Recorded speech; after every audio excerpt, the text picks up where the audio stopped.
Assalamualaikum warahmatullahi wabarakatuh. Alhamdulillahirabbil alamin wassalatu wassalamu ala asrafil anbiya'i wal mursalin sayyidina Muhammadin wa ala alihi wa ashabihi ajmain, amma ba'd. Yang saya hormati Bapak dosen Dr. Andes Haji Amir Muhyiddin MSI selaku dosen pengampu mata kuliah etika pemerintahan, dan saya sayangi teman-teman seperjuangan saya di kelas ilmu pemerintahan 5A.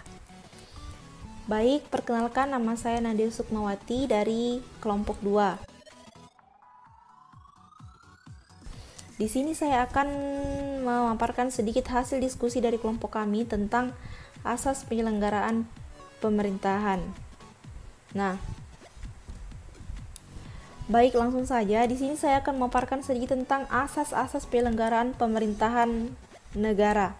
Nah, menurut Undang-Undang Nomor 23 Tahun 2014 tentang Pemerintahan Daerah yang merupakan pengganti Undang-Undang Nomor 32 Tahun 2004, menyebutkan bahwa kepala daerah menyelenggarakan pemerintahan daerah berpedoman pada asas-asas penyelenggaraan pemerintahan negara.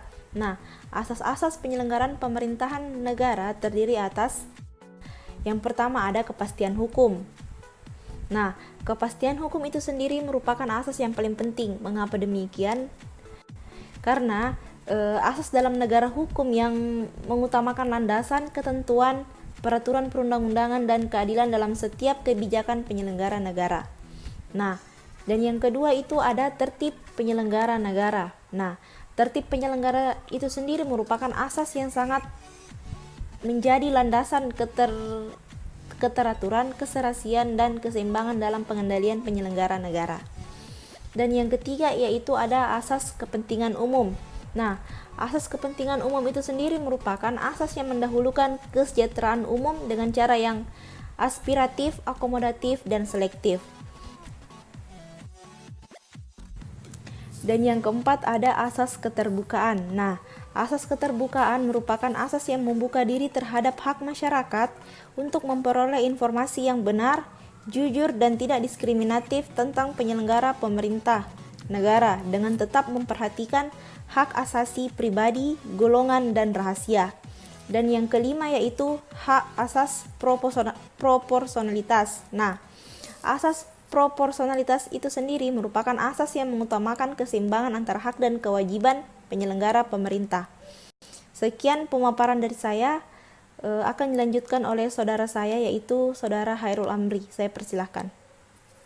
Lanjutkan pembahasan tentang akuntabilitas. Akuntabilitas adalah asas yang menentukan bahwa setiap kegiatan dan hasil akhir dari kegiatan penyelenggara negara harus dapat dipertanggungjawabkan kepada masyarakat atau rakyat sebagai pemegang kedaulatan tertinggi negara sesuai dengan ketentuan peraturan perundang-undangan.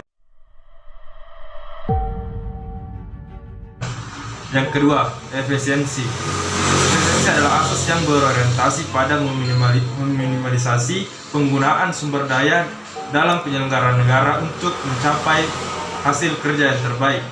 Yang ketiga, efektivitas. Efektivitas adalah asas yang berorientasi pada tujuan yang tepat guna dan berdaya guna.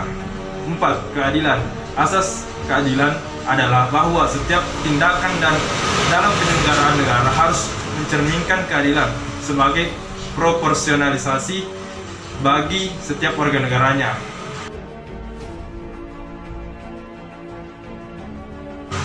Asas-asas pemerintahan daerah. Asas-asas untuk menyelenggarakan pemerintahan daerah. 1. Sentralisasi. Sentralisasi yaitu sistem pemerintahan di mana segala kekuasaan dapat dipusatkan di pemerintahan pusat. Pembahasan selanjutnya akan dibawakan oleh teman saya persilakan. Di sini saya sedikit menjelaskan tentang desentralisasi, dekonsentrasi, tugas pembantuan. Nah, yang dimaksud dengan desentralisasi adalah penyerahan wewenang pemerintahan oleh pemerintah kepada otonomi daerah untuk mengatur dan mengurus urusan pemerintah dalam sistem Negara Kesatuan Republik Indonesia. Dalam hal penyelenggaraan pemerintahan daerah didasarkan pada hal politik, yang dimana dimaksud untuk untuk mencegah penumpukan kekuasaan dari sepihak yang dapat menimbulkan tirani. Nah, yang selanjutnya adalah dekonsentrasi. Dekonsentrasi adalah penyerahan wewenang pemerintahan oleh pemerintah kepada gubernur sebagai wakil pemerintah atau kepada instansi vertikal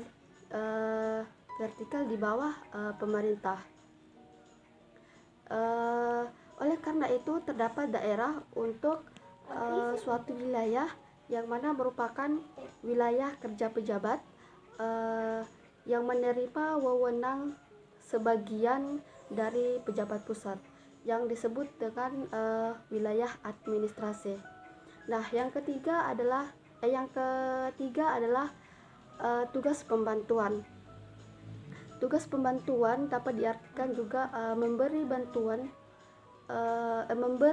kemungkinan kepada pemerintahan daerah ataupun pemerintahan pusat yang lebih atas tingkatannya untuk dimintai bantuan kepada pemerintahan daerah yang lebih rendah tingkatannya. Ini dalam menyelenggarakan tugas-tugas atau kepentingan dalam urusan rumah tangga daerah di daerah tersebut. Nah, mungkin itu saja dari yang saya sampaikan. Nah, dari hasil uraian pembahasan disampaikan, dapat disimpulkan bahwa dalam Undang-Undang Dasar Negara Republik Indonesia tahun 1945, pemerintahan daerah merupakan berwenang untuk mengatur dan mengurus sendiri urusan pemerintahan menurut asas otonomi dan tugas pembantuan.